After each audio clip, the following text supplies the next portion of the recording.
जय भगवान श्री कृष्ण जी।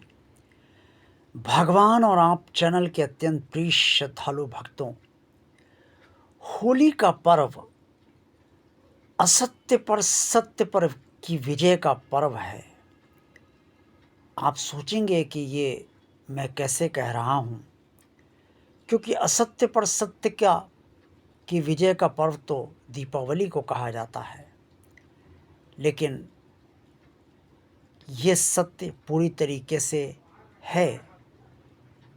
लेकिन जो होली का पर्व है वो भी असत्य पर सत्य की विजय का ही पर्व है।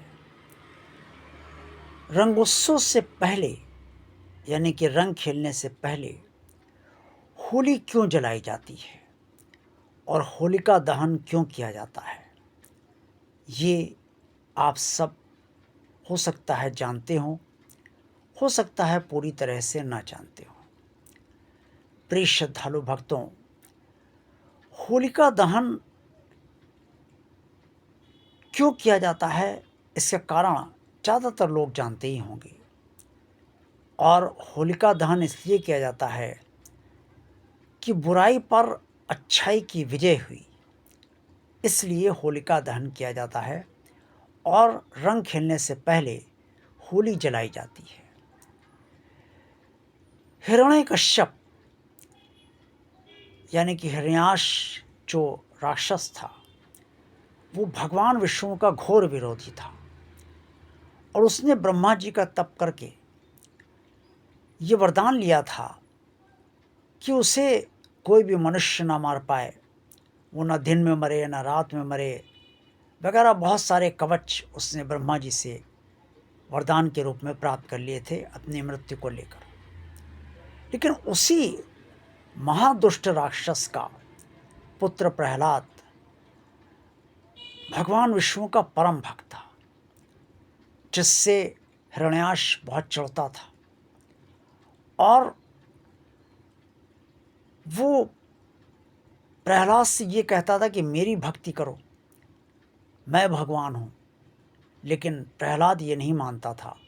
अब वो कहता था कि नहीं, मेरा भगवान तो स्वयं नारायण है, भगवान विष्णु है, इससे मैं आपको भगवान नहीं मानता, आपकी भक्ति नहीं कर सकता। इस पर वो और चिढ़ जाता था और उसने प्रहलाद को तरह तरह की यातनाएं भी दी, लेकिन प्रहलाद पर उन यातनाओं का कोई असर नहीं पड़ा। इसी हिरण्याक्ष की एक बहन थी जिसका नाम था होलिका। होलिका ने भी ब्रह्मा जी की तपस्या की थी और उनसे वरदान लिया था कि वो आग में कभी ना जले। ब्रह्मा जी ने वरदान उसे दिया था।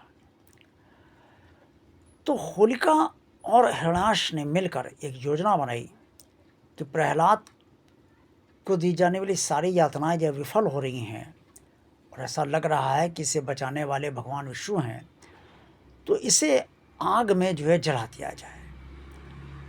और होलिका तो आग में जल नहीं सकती थी, तो उसने अपने भाई से कहा कि भाई, मैं इसे लेकर अपनी गोद में लेकर बैठ जाती हूँ और लकड़ियों के गट्ठर के बीच में बैठ जाऊंगी और तुम चुपके से नीचे से आग लगवा देना, और फिर जब आग की लपटें तेज़ जलेंगी तो मैं तो जलूंगी नहीं, ये जल जाएगा और सारा तुम्हारा जो कष्ट है वो ख़त्म हो जाएगा। हिरण्याक्ष को ये बात समझ में आई और उसने कहा ठीक है, ऐसा ही हुआ। लेकिन जो भगवान का भक्त होता है वो भला कैसे मर सकता है? उसे कोई भी पंचतत्व बिना भगवान की इच्छा के छू तक नहीं सकते। तो अग्नि में भी इतनी सामर्थ्य नहीं थी कि वो उसे छू सके, क्योंकि प्रहलाद के रक्षक तो स्वयं भगवान विष्णु थे। जैसे ही आग लगाई गई और आग की लपटें तेज होनी शुरू हुई, प्रहलाद ने ओम नमो भगवते वासुदेवाय का जाप करना शुरू कर दिया।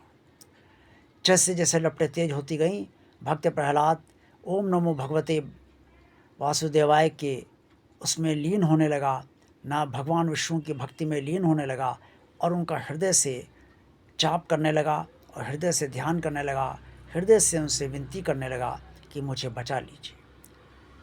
ये सब देखकर भगवान विष्णु जी ने तुरंत अपना तेज बढ़ाया और उस तेज से जो होलिका का वस्त्र था, जिसे अपने ऊपर डालकर वो बैठी थी, जिसमें आग नहीं लग सकती थी उसे, वो जलती नहीं, तो वो वस्त्र भगवान विष्णु जी ने उसके से हटाकर और प्रहलाद के ऊपर डाल दिया। प्रहलाद बच गया और होलिका जल गई। होलिका बुराई की प्रतीक थी, अधर्म का साथ वो दे रही थी, इसलिए वो जल गई। और प्रहलाद धर्म का साथ दे रहा था, भगवान से जुड़ा हुआ था, अच्छाई का वो नेतृत्व कर रहा था, इससे वो बच गया। इसीलिए जब होलिका दहन किया जाता है तो ये बुराई पर अच्छाई का पर्व है, असत्य पर सत्य की विजय का महापर्व है। और रंग खेलने से पहले इस होलिका दहन का की एक परंपरा निभाई जाती है और होली जलाकर उसकी अग्निदेव की पूजा भी की जाती है। तो पूजा की जाती है प्रहलाद की एक तरीके से, क्योंकि प्रहलाद बचे हैं, होलिका की कोई पूजा नहीं करता, होली कि वो तो जली गई, लेकिन पूजा प्रहलाद की जाती है। और अग्निदेव ने चूँकि प्रहलाद को जलाया नहीं, इससे अग्निदेव भी आदरणीय बने, सम्मानीय बने, इससे उनकी भी पूजा की जाती है। इसलिए होलिका दहन का जो पर्व है, यानी कि होली जब जलाई जाती है तो वो वास्तव में धर्म की विजय याद दिलाती है कि होगी और अधर्म नष्ट होगा, ये भी वो संदेश देती है। देखते रहिए भगवान और आप चैनल। वीडियो पसंद आया तो लाइक कीजिए, चैनल को सब्सक्राइब कीजिए अगर अभी तक आपने चैनल को सब्सक्राइब नहीं किया है तो भगवान का कार्य मानकर इसे सब्सक्राइब कीजिए। चैनल को ज़्यादा से ज़्यादा लोगों को शेयर कीजिए ताकि चैनल ज़्यादा से ज़्यादा लोगों तक पहुँचे और भगवान के भक्तों के पास ज़्यादा से ज़्यादा पहुँचे। इस चैनल को ज़्यादा से ज़्यादा लोगों को इस चैनल को ज़्यादा से ज़्यादा लोगों को आप सबको पहुँचाना है। और इसके साथ साथ कमेंट्स बॉक्स में आप सब जो कुछ भी कहना चाहें अवश्य कहिए।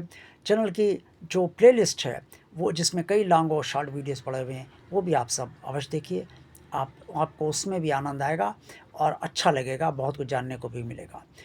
आप सबका कल्याण हो, होली की शुभकामनाएं आप सभी को। जय भगवान श्री कृष्ण जी।